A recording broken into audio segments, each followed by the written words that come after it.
जय श्री राधे। जय जय श्री राधे। भक्तजनों, आज की कथा का विषय है श्री कृष्ण और रुक्मणी जी का विवाह।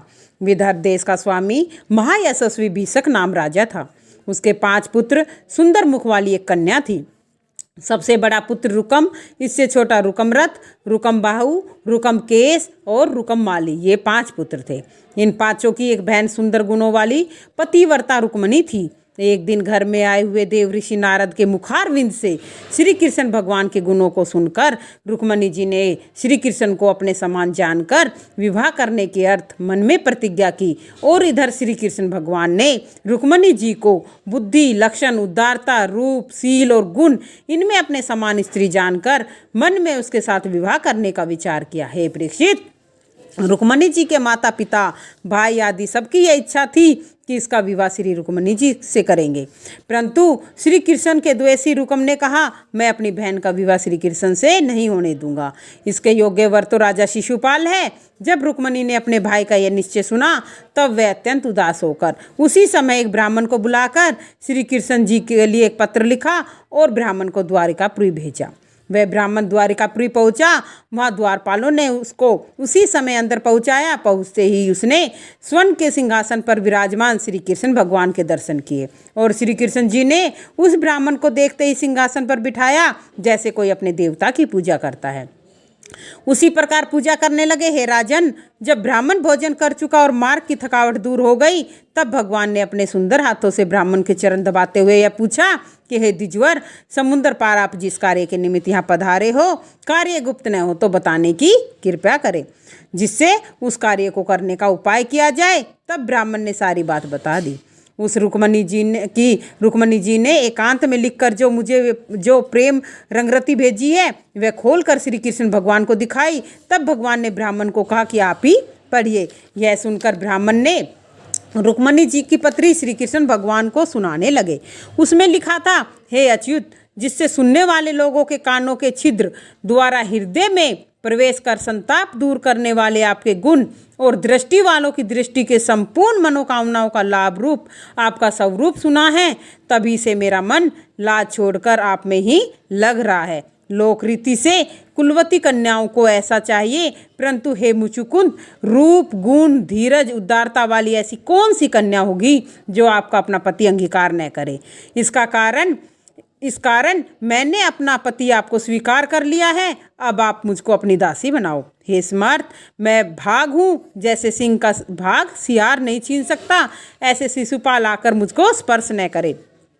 कल ही मेरा विवाह होने वाला है और सो आप अपने सेनापतियों के साथ गुप्त रूप से यहाँ आकर शिशुपाल और जरासंध की सब सेना को बलपूर्वक मंथन कर उस पराक्रम के मूल्य में मुझ दासी को राक्षस विधि से ब्याह कर ले जाइए। हमारे कुल में विवाह से पहले दिन बड़ी कुलदेवी अंबिका की यात्रा होती है, जिसमें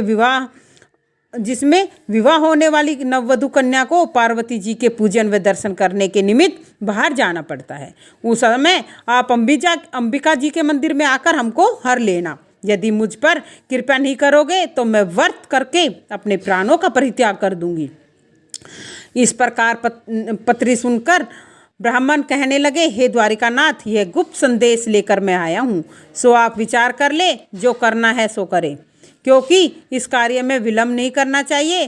तब श्री कृष्ण भगवान हंसते हुए ब्राह्मण का हाथ अपने हाथ में लेकर कहने लगे कि जिस प्रकार रुक्मणी जी का मन मुझ में लगा है, उसी प्रकार मेरा मन भी रुक्मणी जी में लगा है। मैं जानता हूँ कि रुकम ने बैर भाव से मेरा विवाह रुक्मणी जी से मना कर दिया है और रण में दुष्ट राजाओं को जीतकर रुक्मणी को जैसे काठ के घिसने से मनुष्य आग निकालते हैं, वैसे ही हर ले आऊँगा। तब श्री कृष्ण जी ने विवाह का नक्षत्र जानकर दारुक सारथी को बुलाकर आज्ञा दी कि हे रथवान, शीघ्र रथ जोत कर ले आओ। तब वह सारथी सैत्य, सुग्रीव, मेघपुष और बल्हाक नाम वाले घोड़ों को जोतकर श्री कृष्ण के सम्मुख आकर बोला, प्रभु, रथ उपस्थित है। तब भगवान ने पहले ब्राह्मण को रथ पर चढ़ाया, फिर आप चढ़कर बैठ गए और एक रात्रि में विदर्भ देश पहुंच गए। वहाँ कुंडिनपुरी का राजा भीषक पुत्र रुकम के स्नेहवश होकर चंदेली के राजा शिशुपाल को अपनी कन्या देने के अर्थ नगर की शोभा और पितृत्व देव पूजन आदि कर्म कर रहा था। नगर के राजमार्ग व गली चौराहे में जहार बुहार छिड़काव करा दिया। रंग बिरंगे अनेक ध्वज पताका और बंदरवारों से पूर्ण शोभायान था। हे राजन, पितरों और देवताओं का पूजन करके और विधि पूर्वक ब्राह्मणों को भोजन कराया। राजा भिषक ने ब्राह्मणों से कन्या के निमित्त स्वस्ति वाचन कराया और अनंतर कन्या को भली भांति स्नान कराया। उसके हाथ में विवाह का कंगन बांधकर सुंदर नवीन वस्त्र पहनाए और अनेक अलंकारों से सुशोभित किया। इसी प्रकार चंदेल राजा महदघोष ने अपने पुत्र शिशुपाल के मंगल कार्य कर बारात सजाए। बड़ी धूमधाम से शिशुपाल कुंडिनपुर पहुंचा। बारात आने का समाचार सुनते ही विदर्भ देश के राजा भिषक ने आगवानी कर प्रसन्नता पूर्वक उनको अच्छे प्रकार से सजाते हुए एक स्थान में जनवासा दिया। उस बारात के साथ सालव, जरासंध, दंतवर्क, विदुरथ और पौंड्रक आदि हजारों राजा शिशुपाल की ओर से सहायता करने आए थे। सब राजाओं ने पहले से ही यह निश्चय कर लिया था कि कदाचित बलराम आदि यदुवंशियों के साथ श्री कृष्ण आकर रुक्मणी को हरेंगे। तब हम सब इकट्ठे होकर उन्हें मार भगाएंगे। और भगवान बलराम शिशुपाल के पक्षपाती राजाओं को यह उद्यम सुनकर अपने मन में यह विचार करने लगे कि कन्या हरण करने वाले श्री कृष्ण अकेले गए हैं, वहाँ कलह अवश्य ही होगा। तब तो बलराम जी अपनी चतुर्गनी महासेना के साथ कुंडिनपुर पहुँच गए और रुक्मणी जी और श्री कृष्ण भगवान के आने की बाट देख रही थी। अपने भेजे हुए ब्राह्मण के लौट करने आने पर बड़ी दुखी हुई और चिंता करने लगी कि मेरे विवाह में अब एक रात्रि शेष है और भगवान नहीं आए हैं।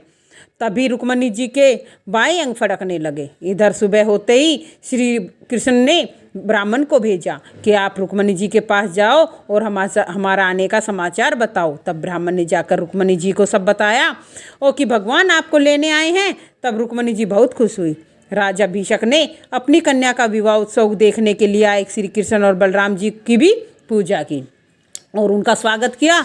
और नगर में के लोग भगवान श्री कृष्ण को देखकर कहने लगे कि रुक्मणी के योग्य पति श्री कृष्ण ही हैं। तब योद्धाओं से रक्षित रुक्मणी जी अंबिका देवी के मंदिर में गई और माता की पूजा की और कहा कि हे माँ, मुझे भगवान कृष्ण पति रूप में प्राप्त हो। और पूजा के बाद जब रुक्मणी जी मंदिर से बाहर निकली तब उन्होंने श्री कृष्ण को देखा।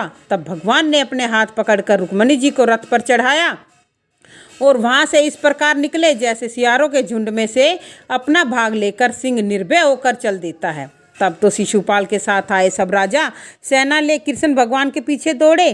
तब सब यादवों ने सारी सेना का संहार कर दिया। तब बाकी बचे हुए राजा अपने घर भाग गए।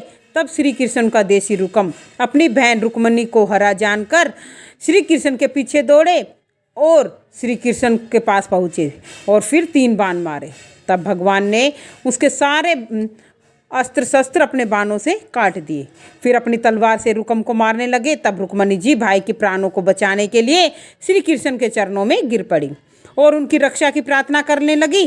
तब भगवान ने रुक्मणी जी के कहने पर रुकम को नहीं मारा, अपितु उसके सिर और मूछ मुंडवाकर अपने रथ के पीछे बांध दिया। परंतु बलराम जी ने भी उन्हें छुड़ा दिया।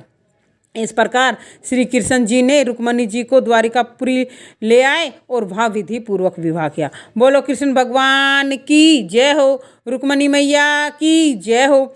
इस प्रकार श्री कृष्ण जी का यह पहला विवाह था और भगवान ने 16,108 रानियों से विवाह किया और 16,108 रानियों के लिए इतने ही महल द्वारिकापुरी में बनाए। और इसी के साथ जय जय श्री राधे, जय जय श्री राधे, जय जय श्री राधे।